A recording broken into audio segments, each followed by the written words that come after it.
En este fatídico martes 3 de noviembre de 1998, el tranquilo suburbio de Jacksonville, en Florida, se vio envuelto en un oscuro misterio. Maddie Clifton, una niña de 8 años, vivaz e inteligente, salió emocionada a jugar al caer la tarde. Su padre, Steve, su madre, Sheila, y su hermana Jessie, de 11 años, estaban con ella en la casa familiar. Ese día era el día de las elecciones, lo que aportaba un telón de fondo inusual a los acontecimientos que iban a desarrollarse.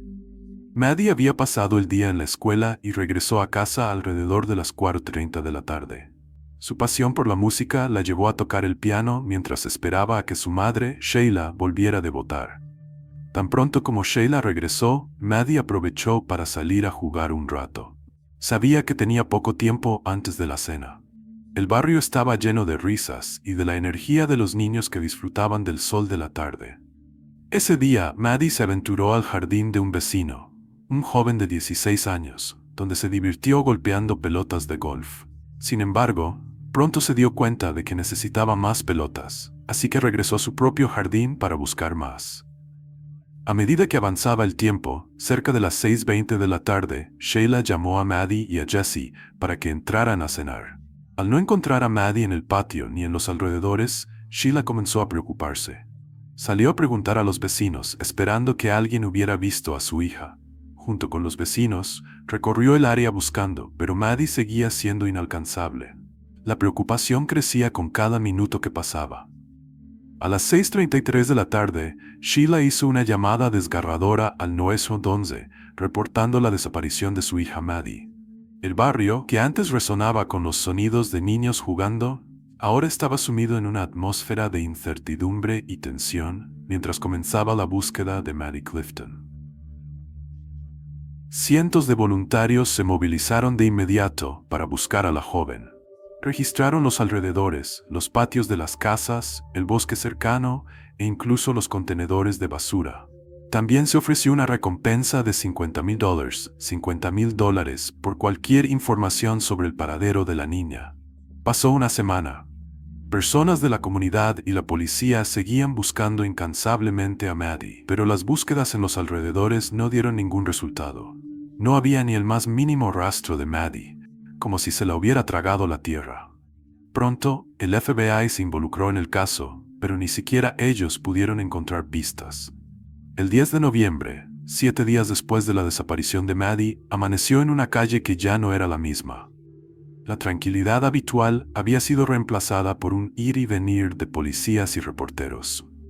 En medio de esta atmósfera cargada de tensión, Steve y Sheila Clifton acababan de terminar una entrevista con un programa nacional de noticias matutino. Su fe inquebrantable en encontrar a Maddie alimentaba su perseverancia y los llevaba a colaborar con los medios, haciendo un llamado desesperado por cualquier pista.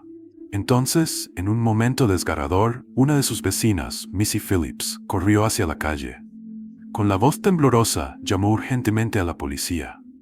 Tenía una revelación aterradora. Había encontrado el cuerpo sin vida de Maddie. Missy, devastada por la pesadilla que enfrentaba, había descubierto el cuerpo sin vida de Maddie escondido en el colchón de agua de su hijo de 14 años. La escena era brutal y estremecedora. Maddie había sido atacada salvajemente, mostrando signos de golpes y puñaladas. El principal sospechoso de este crimen desgarrador no era otro que el propio hijo de Missy, Joshua Phillips. En el momento del macabro hallazgo, Joshua estaba en la escuela, ajeno a la tragedia que se desarrollaba. Sin embargo, la ley llegó hasta su clase ese día. La policía apareció para detenerlo. En una confesión que heló a todos, Joshua admitió haberle arrebatado la vida a Maddie. El peso de sus actos llevó a una acusación de asesinato en primer grado. Y a pesar de su corta edad, la gravedad del crimen hizo que se decidiera juzgarlo como adulto. La ley de Florida estipula que, debido a su edad, Joshua no podía ser condenado a la pena de muerte, pero se enfrentaba a una cadena perpetua automática. Mientras se acercaba el juicio, el caso había atraído tanta atención mediática que se decidió trasladar el proceso fuera de Jacksonville para garantizar un juicio justo. En la sala del tribunal, la fiscalía presentó un caso contundente contra Joshua. En su declaración inicial, la fiscalía pintó un cuadro escalofriante. describiendo a Joshua como el autor de un brutal asesinato en primer grado de una niña de 8 años. Según los fiscales, Joshua no solo cometió un ataque, sino 3 ataques despiadados consecutivos. La fiscalía afirmó que los eventos se desarrollaron cuando Maddie y Joshua jugaban en el patio de su casa. Una pelota perdida golpeó a Maddie en el ojo, provocando que gritara de dolor. El relato de la fiscalía sugería que Joshua, abrumado por el pánico o la ira, lanzó una serie de ataques horribles contra la niña. Era una historia aterradora que estremeció la sala del tribunal. A lo largo del juicio, la sombría narrativa resonó entre todos los presentes. El relato de la acusación en el juicio de Joshua Phillips pinta un cuadro aterrador y perturbador de los eventos que ocurrieron en ese fatídico día. Según el expediente, Joshua había llevado a Maddie a su habitación, donde la atacó brutalmente. En un intento desesperado por silenciarla, habría utilizado un bate de béisbol para golpearla, según el informe, y luego la apuñaló en el cuello y repetidamente en otras partes de su cuerpo cuando ella gimoteaba de dolor. Después de este acto indescriptible, el fiscal declaró al jurado que Joshua tomó medidas horribles para encubrir su crimen. Durmió sobre el colchón de agua con el cuerpo sin vida de Maddie escondido debajo, sellando los bordes del colchón con cinta adhesiva para que permaneciera oculto. Incluso recurrió a usar incienso para enmascarar el olor perturbador de los restos en descomposición, mostrando un nivel sorprendente de engaño calculado. La cronología presentada al jurado indica que Maddie había salido a jugar ese fatídico 3 de noviembre, pero nunca regresó a casa. Los testigos del vecindario afirmaron haberla visto jugando, incluso en el jardín de un vecino de 16 años. Incluso la abuela de este vecino había observado a Maddie y a Joshua juntos, y al principio pensó que era un juego infantil inocente. Lo que resulta particularmente perturbador es que, en los días posteriores a la desaparición de Maddie, Joshua participó activamente en las búsquedas. Colaboró con los equipos de búsqueda, sabiendo perfectamente que él le había quitado la vida y la había escondido debajo de su cama de agua. Los testigos del vecindario describieron su comportamiento como completamente normal durante las búsquedas. Algunos incluso señalaron que parecía haberse duchado antes de unirse a las búsquedas desde la primera noche en que Maddie fue reportada como desaparecida. Al comienzo de la investigación, la policía interrogó a Joshua sobre los movimientos de Maddie. Él afirmó haberla visto el día anterior, pero negó cualquier implicación en su desaparición. La policía registró el cobertizo y el automóvil de los Phillips, pero no encontró nada. Sin embargo, a medida que pasaba el tiempo, la presión sobre Joshua aumentaba. Unos días después, mientras estaba en su habitación, la policía se acercó nuevamente para interrogarlo. Joshua mantuvo su inocencia y negó tener conocimiento alguno sobre lo que le había ocurrido a Maddie. No fue sino hasta el 10 de noviembre cuando la horrible verdad salió a la luz.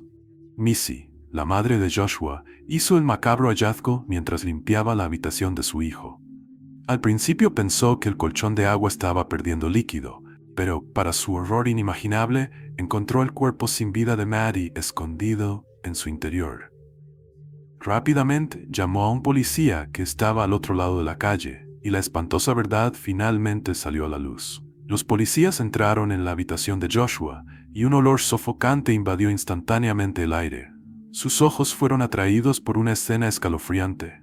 2 pequeños pies, cubiertos con calcetines blancos, sobresalían de la base del colchón de agua de Joshua. Era Maddie, parcialmente vestida, su camiseta levantada y su ropa interior debajo de ella. Mientras continuaban con sus investigaciones, descubrieron una serie de objetos que se convertirían en pruebas cruciales en el caso. Entre ellos se encontraban varios desodorantes, rollos de cinta adhesiva, un bate de béisbol escondido detrás de una cómoda y un cuchillo Leatherman. Más tarde se revelaría que el bate de béisbol y el cuchillo fueron utilizados como armas del crimen. Durante el juicio, los inspectores que participaron en la investigación subieron al estrado para compartir sus hallazgos y las interacciones que tuvieron con Joshua. Su testimonio pintó un cuadro estremecedor y perturbador de los eventos que llevaron al trágico desenlace de Maddie. Según las confesiones de Joshua a los inspectores, la terrible secuencia de eventos comenzó con un accidente aparentemente inocente.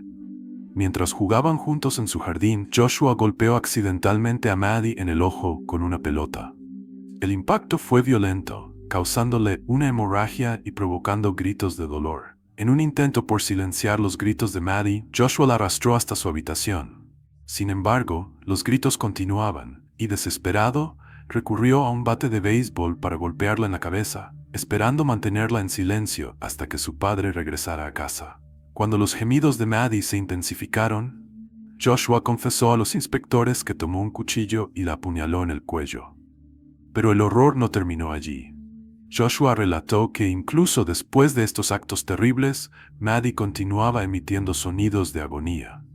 Fue entonces cuando, según dijo, la sacó de debajo del colchón de agua y la apuñaló en los pulmones, silenciándola para siempre. La explicación de Joshua sobre el estado en el que se encontró el cuerpo de Maddie reveló la profundidad de su miedo.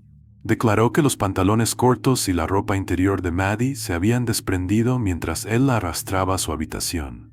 Admitió que actuó de esa manera porque pensaba que su padre, conocido por su temperamento violento, se enfurecería si descubría la presencia de Maddie en su casa. Joshua, aterrorizado por la posible reacción de su padre, sintió que debía tomar medidas extremas y horribles para ocultar la verdad de lo que había sucedido ese fatídico día. El perito médico del estado proporcionó un testimonio sombrío, arrojando luz sobre la naturaleza horrible de las heridas de Maddie. Según su conclusión, Maddie sufrió 3 ataques distintos y brutales en ese fatídico día. Maddie fue golpeada 3 veces en la frente y en la parte superior de la cabeza, heridas que habrían resultado fatales aproximadamente 30 minutos después de haber sido infligidas. El forense reveló que Maddie recibió 9 puñaladas en el pecho y el abdomen, 2 de las cuales se realizaron después de su muerte. Un detalle particularmente perturbador surgió durante la investigación. La mano de Maddie estaba firmemente agarrada a un soporte del marco del colchón de agua, lo que indica claramente que aún estaba viva cuando fue colocada debajo del colchón de agua. La autopsia confirmó la brutalidad de las heridas de Maddie, incluyendo pruebas de traumatismos contundentes y múltiples puñaladas. El fiscal Harry Shorstein presentó una versión de los hechos diferente a la de Joshua, sugiriendo que el asesinato podía tener un motivo sexual. Destacó la ausencia de sangre en la pelota en el jardín o de suciedad en el cuerpo o la ropa de Maddie, cuestionando la afirmación de Joshua de que la ropa de Maddie se había desprendido mientras la arrastraba. El fiscal también señaló que Joshua había hablado previamente sobre tener relaciones sexuales con Maddie y su hermana. Tras el alegato de la fiscalía, la defensa solicitó que se desestimara el cargo de asesinato y se dictara un veredicto de absolución, pero ambas peticiones fueron rechazadas por el juez. La defensa instó al jurado a considerar un cargo menor, como homicidio involuntario, argumentando que Joshua no había planeado matar a Maddie ese día, sino que actuó bajo el efecto del pánico, temiendo el regreso de su padre a casa mientras Maddie lloraba en su jardín. El jurado deliberó durante 2 horas y emitió un veredicto de culpabilidad por asesinato en primer grado. Joshua Phillips fue condenado a cadena perpetua sin posibilidad de libertad condicional, marcando así el oscuro cierre de un caso trágico y profundamente perturbador.